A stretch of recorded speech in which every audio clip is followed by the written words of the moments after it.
Welcome back to Dark Echoes, where the shadows hold secrets and reality bleeds into nightmare. Tonight, we're diving into 4 chilling accounts that prove sometimes the most terrifying moments come when we're at our most vulnerable, when we're moving into what we hope will become our sanctuary. Moving day. It should be a fresh start, a new beginning. But for these 4 individuals, it became something far more sinister.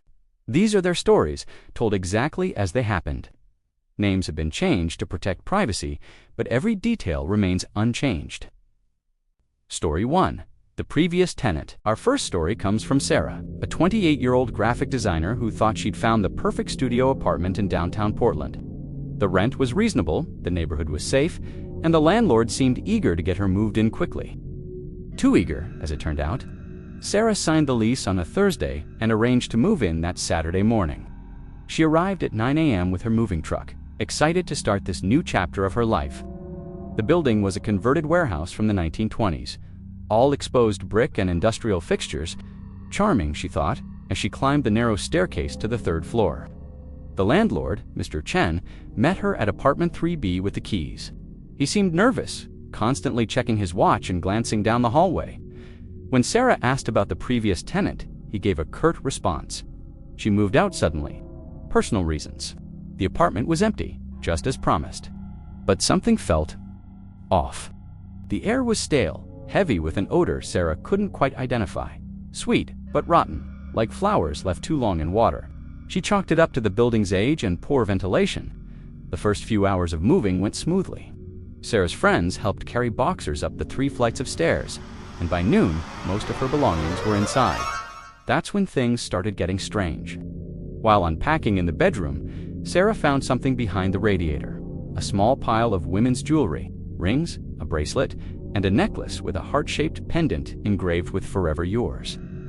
When she showed Mr. Chen, his face went pale. The previous tenant must have forgotten them, he mumbled, pocketing the jewelry quickly. I'll return them to her. But Sarah had noticed something else. The jewelry was covered in what looked like dried blood. As evening approached and her friends left, Sarah found herself alone in the apartment for the first time. The strange smell seemed stronger now, concentrated near the bedroom closet. She opened the closet door and immediately stepped back, gagging. The odor was overwhelming here, and she noticed dark stains on the wooden floor that looked suspiciously like dried blood. Sarah called Mr. Chen, but his phone went straight to voicemail. Unsettled, she decided to investigate further. Using her phone's flashlight, she examined the closet more carefully. The floorboards were loose in one corner, and when she pried one up, the smell hit her like a physical blow. Beneath the floorboard was a small space, and inside that space was a bundle wrapped in plastic. Sarah's hands shook as she pulled it out and carefully unwrapped it. Inside were more pieces of jewelry, some women's clothing, and most disturbing of all, several identification cards and driver's licenses, all belonging to different women. At the bottom of the bundle was a leather journal. Sarah opened it with trembling fingers and began to read. The entries, written in different handwritings, all told similar stories. Women who had rented this apartment, who had noticed strange smells, who had found disturbing items left behind by previous tenants.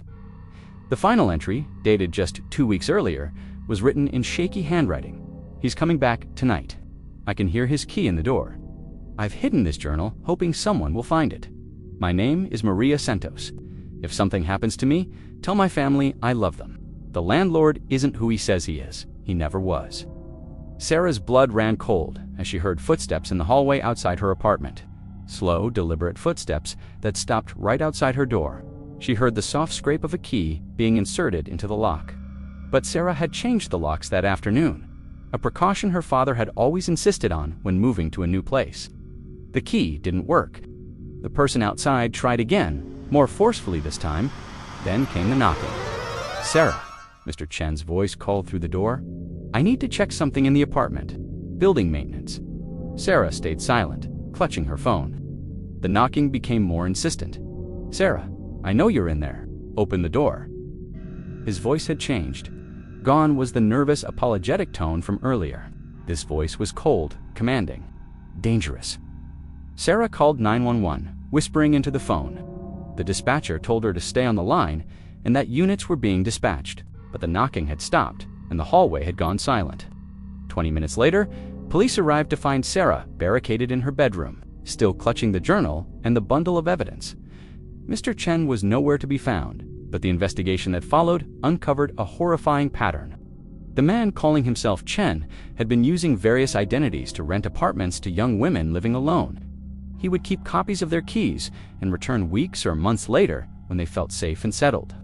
Security footage from neighboring buildings showed him entering and leaving the apartment building at odd hours, always carrying a large duffel bag. 6 women had been reported missing over the past 3 years, all of whom had rented apartments from the man. Maria Santos's body was found in a storage unit across town 3 days later. The others remain missing, but police believe they know the truth. Sarah never spent another night in that apartment. She broke the lease and moved back in with her parents, but she saved those other women's lives by finding that journal. Sometimes being in the wrong place at the wrong time makes you exactly the right person to stop something terrible from continuing. As for the man calling himself Chen, he disappeared completely. But Sarah still changes her locks every time she moves, and she always listens carefully to the footsteps in the hallway, because she knows that some nightmares don't end when you wake up. So dim the lights, settle in, and let the darkness embrace you as we explore when moving day becomes a nightmare. Story 2. What's in the Basement? Moving day was supposed to be a celebration for Marcus Thompson, a 35-year-old software engineer who had just bought his first house in a quiet suburb outside Cleveland. After years of apartment living, he was finally going to have his own space. A 3-bedroom colonial built in 1967, complete with a finished basement that would be perfect for his home office. The house had been on the market for 8 months, which should have been his first clue that something was wrong. But Marcus was focused on the positives. The price was below market value, the structure was sound, and the neighborhood was perfect for his daily commute. The realtor, Linda Walsh, had been strangely insistent about one thing during the walkthrough: don't go in the basement storage room. The sellers haven't cleared it out yet, and they're very particular about their privacy down there. She had actually put a padlock on the door, explaining that the family was storing valuable antiques they planned to retrieve after closing. Marcus thought it was odd, but didn't push the issue. He was getting a great deal on the house, and what was one locked room compared to 2,400 square feet of his own space. Moving day arrived on a sweltering Saturday in July. Marcus had hired professional movers, and by afternoon, all his belongings were inside. The movers had set up his desk and computer equipment in the main basement area, which was spacious and well lit. It would make an excellent office. As evening approached and the movers left, Marcus decided to explore his new domain more thoroughly. The basement was larger than he'd remembered, with several small rooms branching off from the main area. Most were empty, but that locked storage room at the far end nagged at him. What kind of antiques required such secrecy? He examined the padlock. It was sturdy, but the door itself was old. The wood around the lock clasp looked worn and potentially loose. Marcus told himself he was just checking the security of his new home. After all, this was his house now. He had a right to know what was behind every door. Using a screwdriver, he carefully worked at the screws holding the lock clasped to the door frame. It took 20 minutes of careful work, but finally the clasp came free. Marcus opened the door and immediately wished he hadn't. The smell hit him first, a mixture of dampness, decay, and something else. Something chemical and sharp that made his eyes water. The room was larger than expected, extending back under the house foundation. But it wasn't antiques that filled the space. Along the walls were dozens of large glass jars, each about the size of a pickle jar, filled with a clear liquid, and floating in each jar was ... something. Marcus stepped closer with his phone flashlight, trying to make sense of what he was seeing. The first jar contained what looked like a small animal, maybe a cat, perfectly preserved in the liquid. The second held something larger, unidentifiable. But as Marcus moved down the line, the contents became increasingly disturbing. One jar held what was unmistakably a human hand. Another contained an eye, human by the size of it. As Marcus continued down the wall, his horror grew. There were jars containing organs, pieces of scalp with hair still attached, and things he couldn't identify but knew he never wanted to see again.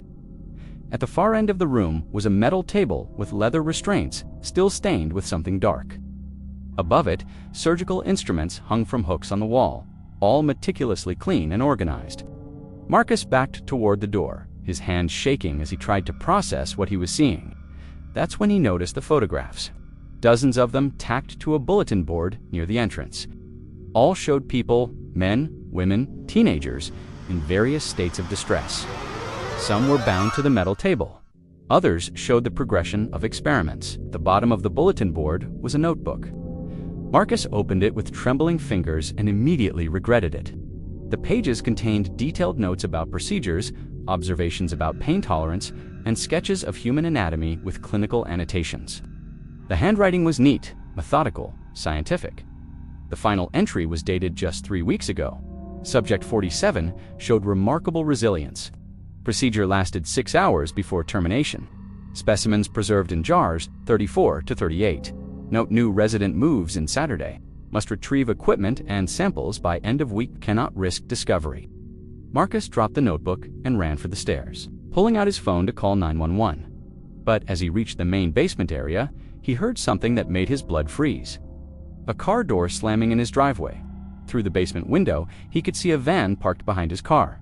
2 figures in dark clothing were walking toward his front door, carrying what looked like medical bags. Marcus realized with growing terror that the previous owners weren't coming back for antiques. They were coming back for their laboratory, and they probably weren't planning to leave any witnesses.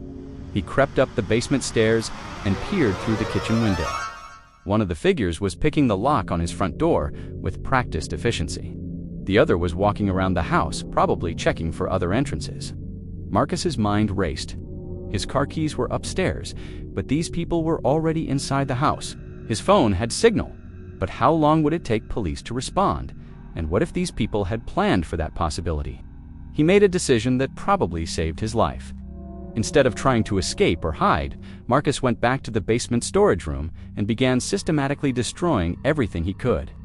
He smashed jars, scattered papers, and used a hammer from his toolbox to damage the metal table and surgical equipment.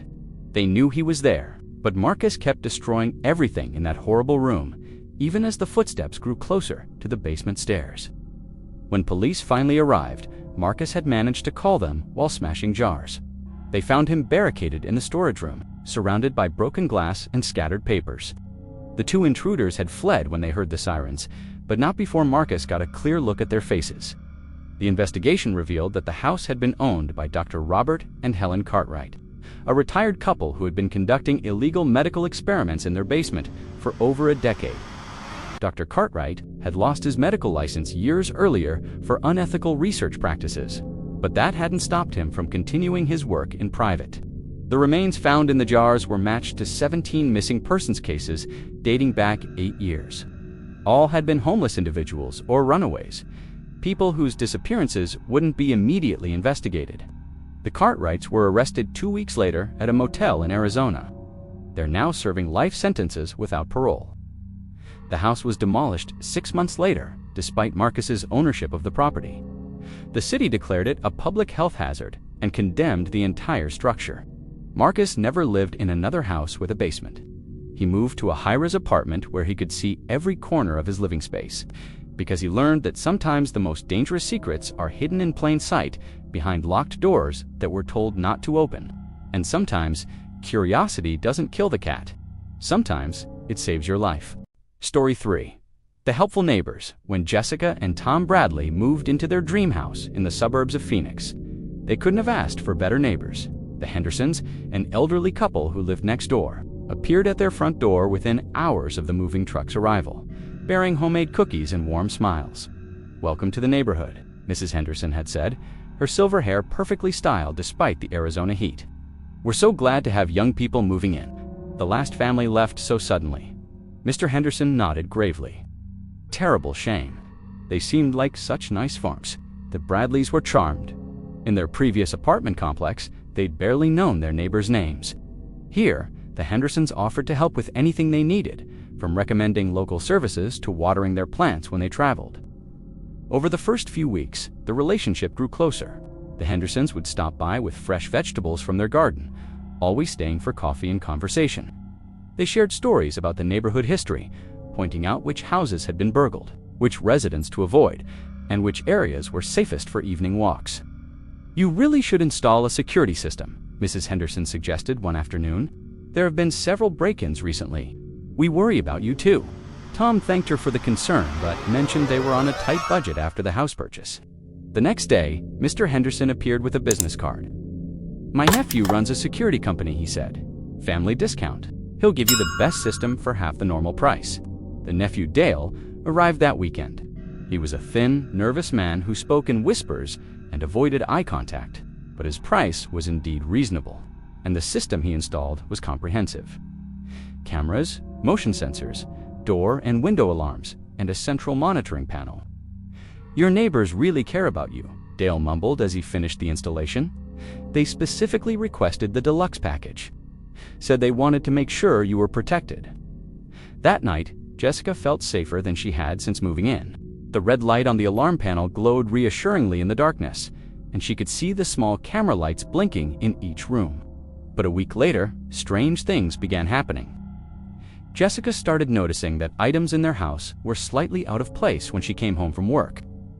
A book moved from the coffee table to the kitchen counter. Tom's reading glasses in the bedroom instead of his office, small things that could be explained by forgetfulness, but they kept happening. Then Jessica found muddy footprints in their kitchen that weren't from either of their shoes. When she mentioned it to Tom, he dismissed it as probably something they'd tracked in and forgotten about. The breaking point came on a Tuesday evening. Jessica arrived home to find their back door slightly ajar, something that would have triggered the alarm system, but the alarm hadn't gone off, and the monitoring panel showed no alerts. She called the security company, and a technician arrived within an hour. After checking the system, he gave her troubling news. "Ma'am, your system has been accessed remotely several times in the past week," he said, showing her a printout of digital logs. "Someone with administrator access has been disabling zones of your alarm system, then re-enabling them." "Administrator access?" Jessica asked. "Who would have that?" The technician checked his paperwork. According to this, the system was installed with 2 administrator accounts, one for you and your husband, and one for, he frowned, Harold Henderson. "Is that your neighbor?" Jessica's blood ran cold. Mr. Henderson's first name was Harold. That evening, she and Tom searched their house thoroughly. In their bedroom, behind a family photo on the dresser, they found a tiny wireless camera, so small it was barely visible. Another was hidden in the bathroom vent. A third was concealed in the kitchen cabinet above the sink.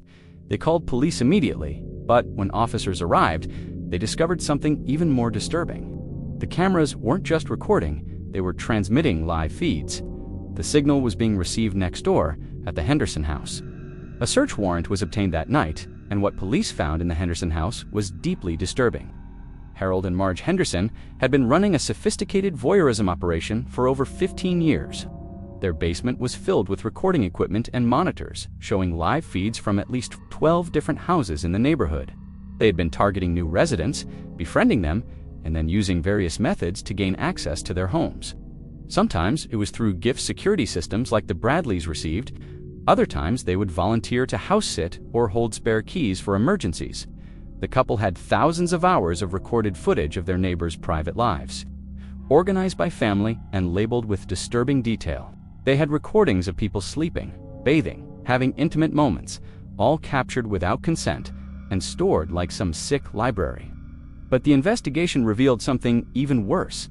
The Hendersons weren't just watching, they had been selling the footage online to voyeurism websites, making thousands of dollars per month from their neighbors' privacy violations. The previous family that had left suddenly hadn't moved by choice. They had discovered cameras in their house and threatened to expose the Hendersons. That family received anonymous threats that escalated until they felt unsafe staying in their home. Police found evidence that the Hendersons had been blackmailing several neighbors with compromising footage, demanding money in exchange for not releasing intimate recordings online. Harold and Marge Henderson were arrested and charged with multiple counts of invasion of privacy, extortion, and cybercrime violations. They're currently serving 8-year sentences in state prison. The Bradley house was swept by professional security experts who found 14 hidden cameras and 7 audio recording devices throughout their home. Every room had been compromised, including areas they thought were completely private. Jessica and Tom eventually moved away from the neighborhood. They could unbear the thought of living in a house where their most private moments had been watched and recorded by people they trusted. The experience taught them that predators don't always lurk in dark alleys or behind bushes. Sometimes they live next door, bringing you cookies and asking about your day, all while planning how to violate your privacy in the most intimate ways possible. Now, whenever they move to a new place, Jessica and Tom hire independent security experts to sweep for surveillance equipment, because they learned that the most dangerous neighbors aren't the ones who ignore you. They're the ones who pay too much attention. Story 4. The House That Wasn't Empty.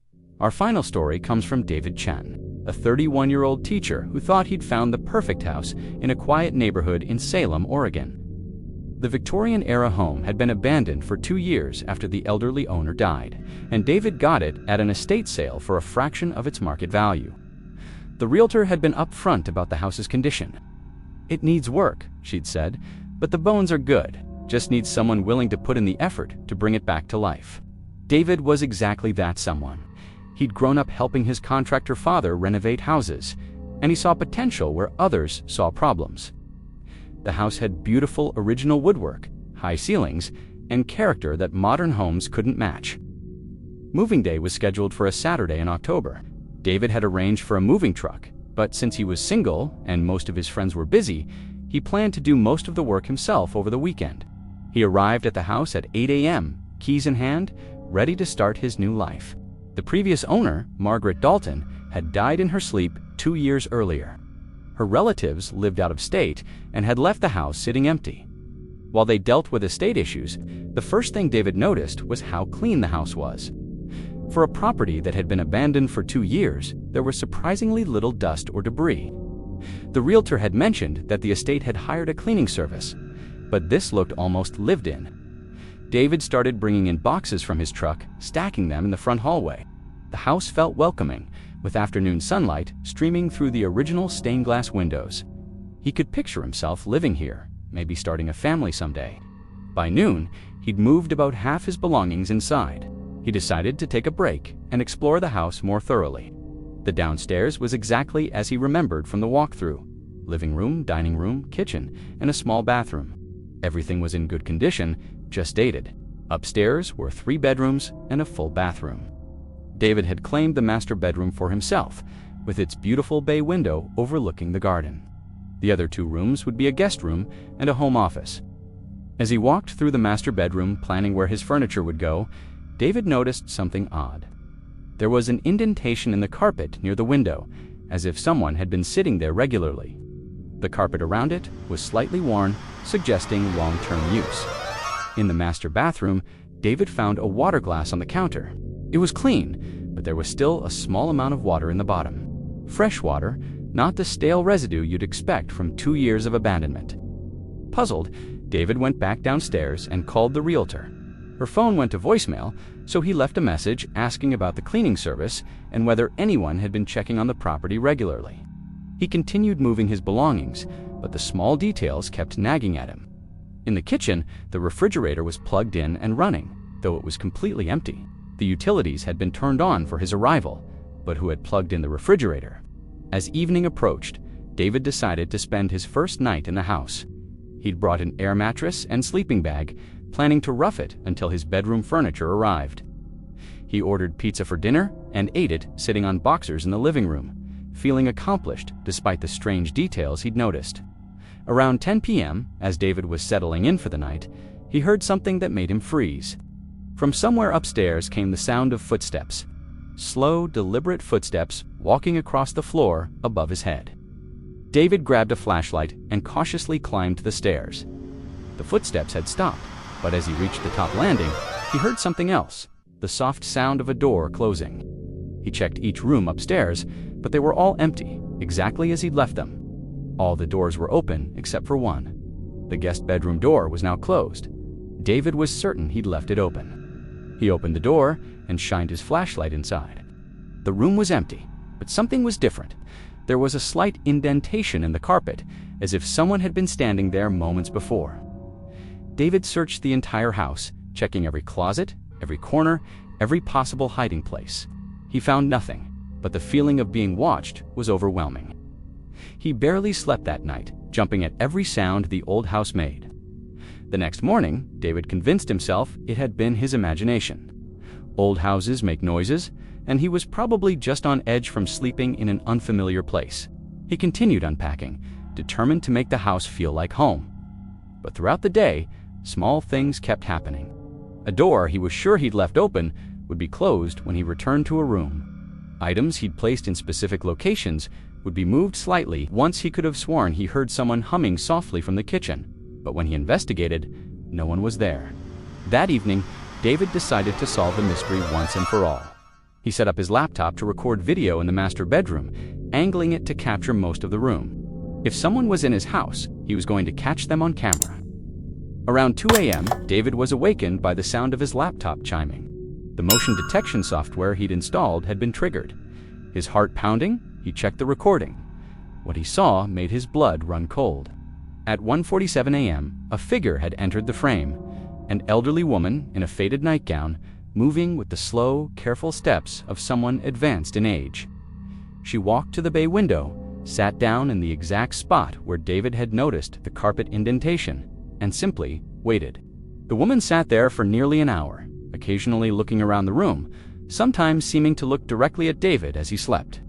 At 2:43 a.m., she stood up and walked out of frame. The motion detector had triggered when she left. David's hands shook as he paused the recording and examined the woman's face. She looked exactly like the photos he'd seen of Margaret Dalton, the house's previous owner, the woman who had died 2 years ago. David didn't wait for morning.